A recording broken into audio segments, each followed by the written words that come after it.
हाइपोस्पेडियास मतलब कि जो लिंग है वो टेढ़ा भी है और जो पेशाब का छेद है वो नीचे है।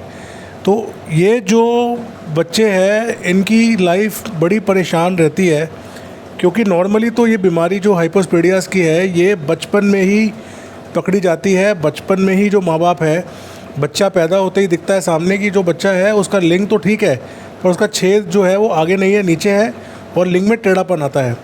वैसे तो बीमारी बचपन की है, बच्चों में ठीक हो जाती है, पर इंडिया में कुछ भी हो सकता है।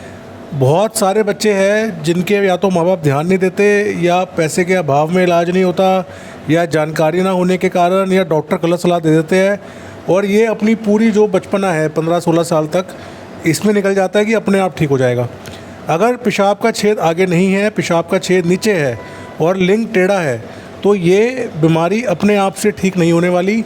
इसका ऑपरेशन होता है, इसकी कोई दवाई नहीं है और इस ऑपरेशन को बोलते हैं हाइपोस्पेडियास रिपेयर। छोटे बच्चों में जो 3 साल या 4 साल या 5 साल से छोटे हैं, या जो वयस्कता मतलब जो कहते हैं अडल्टहुड मतलब 12 साल, जब पुबर्टी मतलब दाढ़ी मूंछ आने से पहले, तो ये एक स्टेज में पॉसिबल है कि लिंग का सर्जरी कर दी जाए और लिंग जो है वो साथ में ग्रो कर जाता है। पर अगर खुदा ना खास्ता या जो जैसे कॉमन है, बच्चे की उम्र बड़ी हो गई, बचपन में इग्नोर हो गया, तो क्या होता है लिंग की जो ग्रोथ होती है वो टेढ़ेपन में होती है। तो पेशेंट का जो खड़ा होता है तो ऐसे खड़ा ना होके ऐसे खड़ा होता है, पेशाब आगे ना आके नीचे गिरता है, दिक्कत वाला काम हो जाता है। तो जो ये हाइपोस्पेडियास के मरीज़ है ये बहुत मात्रा में है और सही इलाज नहीं मिलता और घूमते रहते हैं। पर मेरे सेंटर पे पिछले कुछ सालों में बहुत सारे पेशेंट्स हैं जिनका हमने लिंग सीधा किया है, जो लिंग टेढ़ा था वो सीधा किया है। ये कई बार एक स्टेज में या 2 स्टेज में सर्जरी होती है। मेरे इस सर्जरी के बहुत सारे वीडियोस भी हैं और आज मैं आपसे शेयर कर रहा हूँ एक इंटरव्यू एक पेशेंट का जिसकी हमने ये सर्जरी की थी। ये आए थे, इनकी 21-22 साल उम्र थी, लिंग बिल्कुल टेढ़ा था, पूरा सीधा होता नहीं था, पेशाब का छेद नीचे था। इस बच्चे की हमने 2 स्टेज में सर्जरी करी। पहले लिंग को पूरा सीधा किया, लिंग की लंबाई बढ़ाई और फिर जो छेद है वो नीचे से उस छेद को हम आगे लेके आए। तो इसको बोलते हैं हाइपोस्पेडियास करेक्शन। साथ में इसको वेरिकोसील भी था, टेस्टिस की दिक्कत भी थी। तो हमने एक सिटिंग में पहले इसका वेरिकोसील ठीक किया और टेढ़ापन ठीक किया और सेकंड सिटिंग में हमने इसका छेद आगे लेके आए। आज ये पेशेंट बिल्कुल ठीक है। मेरा असिस्टेंट राहुल है, वो आपको इस मरीज़ से बात कराएगा। आप समझिए किस तरह हमने ठीक किया। अच्छे से अच्छे सेंटर्स में दुनिया में, मैं बहुत जगह घूमा हूँ वर्ल्ड में, अच्छे से अच्छे सेंटर्स में इस सर्जरी का सक्सेस रेट केवल 80% या 90% होता है, कभी 100% नहीं होता। पर हमारे सेंटर पे रिज़ल्ट अच्छा है, सर्जरी का ख़र्चा भी कम है और फ़ायदा भी होता है। टेढ़ा लिंग मतलब जो लिंग टेढ़ा है इसके कई कारण होते हैं, उसमें से एक कारण हाइपोस्पेडियास है।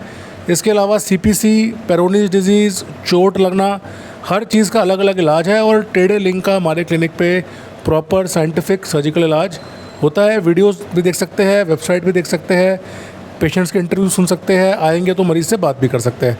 तो आइए सुनिए इस पेशेंट का कैसा एक्सपीरियंस रहा। और आज ये पेशेंट जो बिल्कुल ठीक है, अपनी शादी करेगा, बच्चे करेगा, लाइफ में आगे बढ़ेगा। मेरी तरफ से इस पेशेंट को बेस्ट ऑफ लक। नमस्कार दोस्तों, मेरा नाम राहुल है। मैं डॉक्टर विजेंद्र गोविंदा गुप्ता का असिस्टेंट हूँ। आज हमारे सामने सर बैठे हैं जो काफ़ी टाइम से हमारे सर के साथ हैं और काफ़ी टाइम से वो परेशान थे। इनकी 2 सर्जरी हुई थी, वेरिकोसील और हाइपोस्पेडियास, और एक पेनाइल कर्वेचर भी हुआ था। 3 सर्जरी हुई थी इनकी। तो इस बारे में हम इनसे कुछ जानेंगे, कैसा इनका फीडबैक है, कैसा इनका अभी तक जो इनका चला है प्रॉब्लम, वो कैसे इन्होंने कैसे देखा है गंभीरी से, क्या क्या दिक्कतें थी। तो सर मैं आपसे सबसे पहले जानना चाहूँगा कि आपकी जो सर्जरी हुई थी वेरिकोसील, ये कब हुई थी? ये मेरी मार्च में हुई थी। Previous year. हाँ, तो फिर उसके और उसी में सर ने मेरे मतलब कर्वेचर ठीक किया था।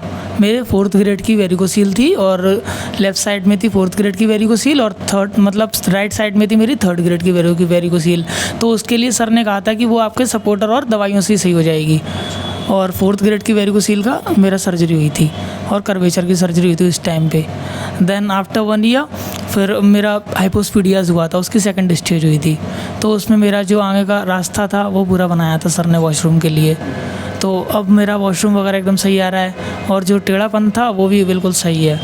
अब उसमें कोई प्रॉब्लम नहीं है। मेरे वेरिकोसील भी एकदम सही है अब बिल्कुल सही है। जैसे कि आपको जो पिनाइल कर्वेचर था वो कितनी डिग्री का होगा, समथिंग आपको बताया होगा सर ने? हाँ, समथिंग 50 to 60 डिग्री का था। तो अब आफ्टर सर्जरी के बाद वो कैसा है, मतलब लेंथ वगैरह या स्ट्रेट वगैरह, कोई साइज़ का इशू इसमें उसके बाद, ऐसे कोई कॉम्प्लिकेशन? साइज़ का इशू तो कोई नहीं है, बट साइज़ मतलब स्ट्रेट होने के बाद में साइज़ और इंक्रीज़ ही नज़र आता है, तो बिल्कुल मतलब सही है, वो अब बिल्कुल स्ट्रेट है, तो उसमें अब कोई इशू नहीं है। तो जैसे कि आपको हाइपोस्पीडियस था, अब हाइपोस्पीडियस जैसे आप बता रहे हो कि आपका नॉर्मल जैसे लोगों का पेनिस होता है उससे कुछ अलग था, जो आपका जो पेशाब का रास्ता है वो थोड़ा नीचे था, उस चीज़ के बारे में कुछ जानना चाहूँगा। मतलब कैसे था, कैसे आप यूरिन पास करते थे, कैसे आपने ये दिक्कतें झेली थी और क्या ट्रीटमेंट हुआ था इसके लिए, फिर सर ने क्या सर्जरी की थी?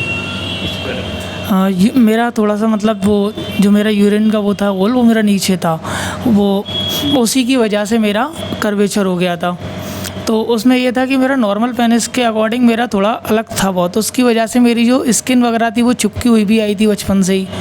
तो उसके लिए सर ने पहले फर्स्ट स्टेज में जब मेरा वेरिकोसील हुआ था उसी वक्त सर ने मेरी जो स्किन वगैरह थी वो सारी एकदम सही की थी। देन उसमें मेरा रास्ता थोड़ा और नीचे किया था। फिर उसके बाद में सेकंड स्टेज में सर ने मेरा रास्ता बनाया पूरा, तो अब बिल्कुल वो एकदम सही है, उसमें अब कोई प्रॉब्लम नहीं है। मतलब जो पेशाब का जो रास्ता है, आपका जो हॉल है वो बिल्कुल ठीक है? अच्छा ठीक है। तो आपको कोई यूरिन पास करने में कोई दिक्कत वगैरह आ रही हो? नहीं, अब ऐसा कुछ भी नहीं है, यूरिन पास करने वगैरह में कोई प्रॉब्लम नहीं आ रही है। कोई लीकेज वगैरह हो ऐसी कुछ? नहीं, ऐसा कुछ भी नहीं है, कुछ भी लीकेज नहीं है, एकदम सही है। तो मोस्टली आपको ये तीनों सर्जरी को कितना टाइम हो गया? Approximately 1.5 year. तो इस बीच कोई कॉम्प्लिकेशन आई हो, कोई दिक्कत आई हो, या फिर स्टाफ को लेकर कोई दिक्कत हुई हो फॉलो वगैरह में?